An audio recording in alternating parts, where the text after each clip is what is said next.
I left Addis Ababa in July 2001 on a very rainy evening. On this rainy evening 18 years later, I'm getting ready to return to the city that raised me. To never have visited home in 18 years is almost unheard of for most Ethiopians.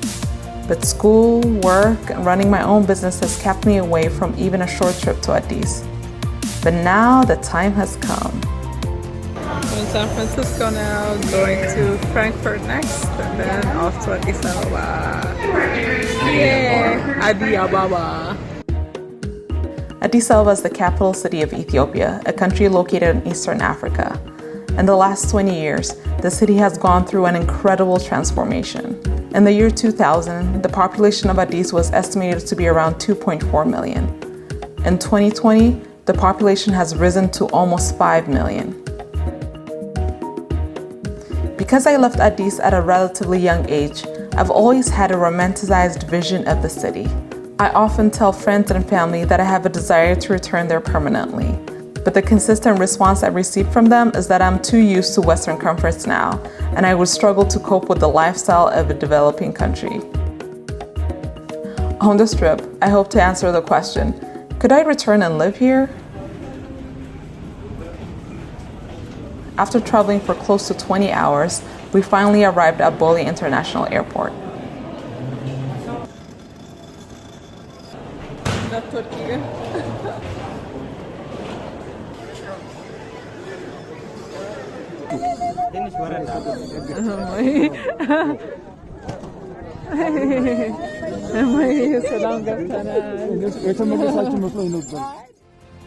The city's quiet at night, but we were not ready for all the hustle and bustle that daylight brings.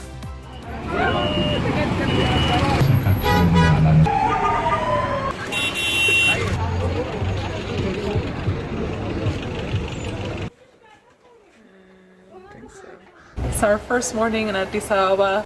It's really exciting to be here. It's a little kitty right here. It's our cat. It's a little talkative.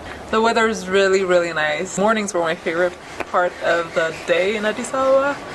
And it's just so beautiful. The weather is nice and cool.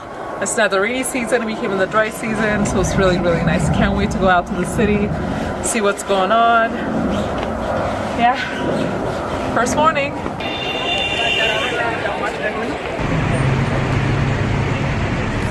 If I was to move to Addis Ababa temporarily or permanently, there are 4 things I would care the most about: lifestyle, infrastructure, work, and safety.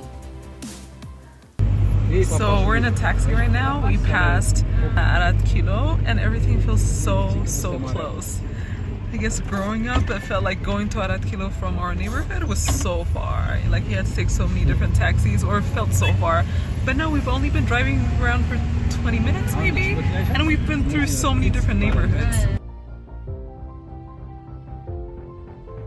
Lifestyle is one thing I thought for sure I wouldn't struggle with. The Addis I knew was a place of stress-free living, delicious food, ample family time, and frequent cafe visits. Some things haven't changed. The eggs and onions might be tiny, but they're packed with flavor. Every morning, we were treated to the breakfast of my childhood, something I have missed dearly. And every afternoon, now we are at the famous baklava place. This is the best place to get baklava in the city, and this is the oldest place, I believe. This is one of my favorite places to come to as a kid. When you get your baklava, the bees come with it. Like seriously, the bees.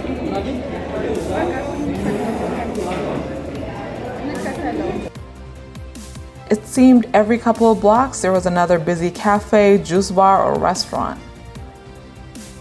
What has changed dramatically, though, is the prices of everything. A bottle of soda that cost 1 birr when I was living in Addis is now 15 birr. A glass of juice has gone up to 30 birr. Although these prices were extremely affordable when converted to dollars, I couldn't help but wonder how locals were affording to pack every cafe we walked by in the middle of a workday. An average net monthly income in Addis is estimated to be around 4,000 to 10,000 birr for government and private workers respectively, which is between $133 and $333. but a one-bedroom apartment in the city can easily cost 5,000 baht to rent. And add on top of that food, transportation, clothing, and other costs, and it's a mystery how anybody can afford to live in the city that's forever growing.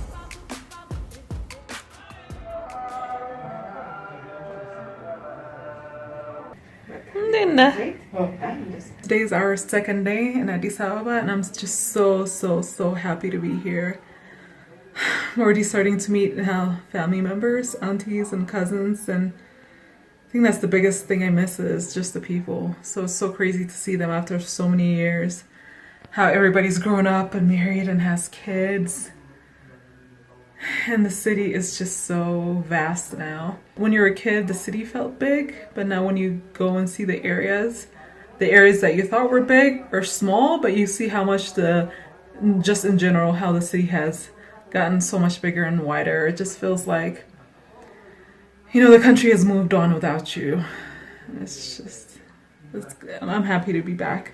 I also feel like I haven't left. It just feels like I've been here this whole time now that I'm back. So it's incredible. It's incredible just to see the growth and see the change, see the people again. It's amazing. One thing I was most concerned about going to Addis was transportation. Growing up, taxis were widely available, but I've heard that getting public transportation at almost any time of the day is a nightmare. But to my surprise, various forms of transportation have filled the city. We took the recently opened railway train, buses, ride and Uber-like rideshare service, and good old minibus taxi.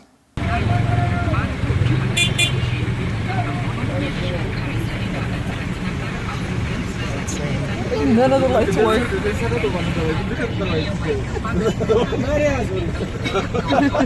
Hello.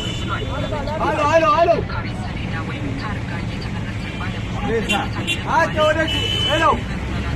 Buenos días.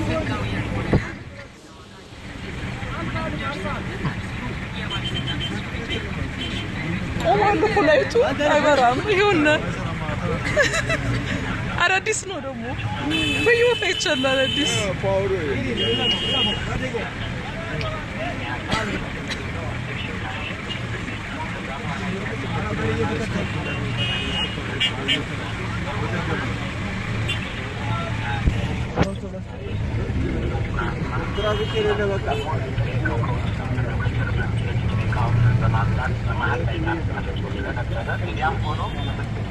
Hello.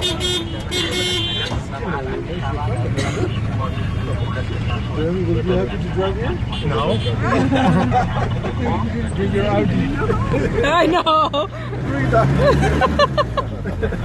That Audi is gonna kill itself.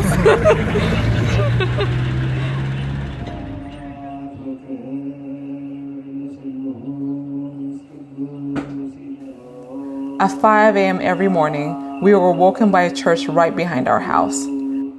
Growing up, church prayers were an everyday part of life in Addis Ababa.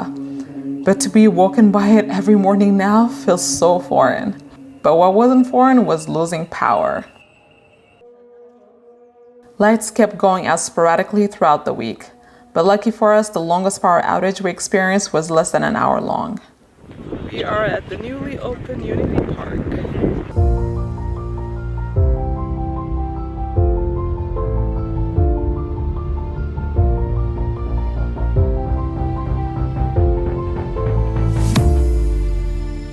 As we went around the city, I couldn't help but be in awe of the countless businesses that keep the city in motion. Construction and small shops were the lifeblood of the city. As a filmmaker and photographer, I did pause to think that, hey, maybe I can have a business here too. And the perfect place for this business would be my old neighborhood.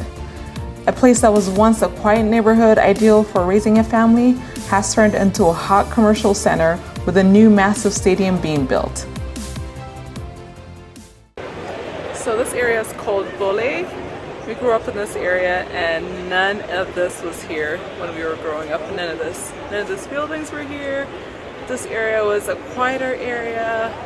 So amazing to see the difference and the change that's here now. This is incredible. As we walked down the busy streets of Bole, we faced our first and only attempt at pickpocketing. The teenagers were not successful at taking anything from the group, but it left us a little shaken up. Although we had been warned about petty theft in Addis, after several days of exploring the city safely, we had begun to let our guards down. Addis Ababa historically has been known as one of the safest cities in the region. Although petty theft can happen in crowded areas, violent crime is very rare. And even in the midst of a political turmoil that has plagued Ethiopia for the last few years, we felt very safe walking around and taking public transportation almost everywhere we went.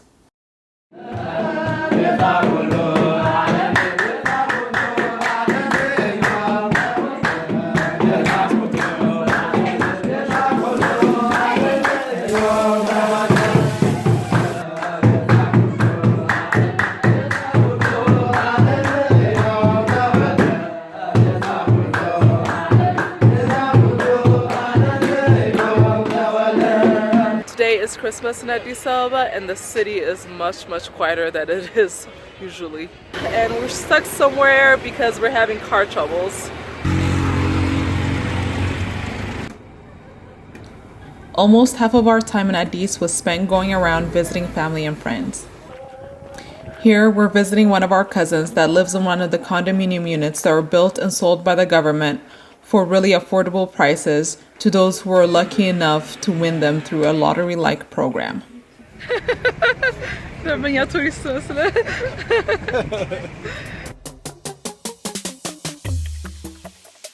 As our vacation at Addis came to an end, I contemplated the question again. Could I move to Addis to live here? The answer? Absolutely yes. With all the challenges and inconveniences of a developing city, Addis is just simply magnetic.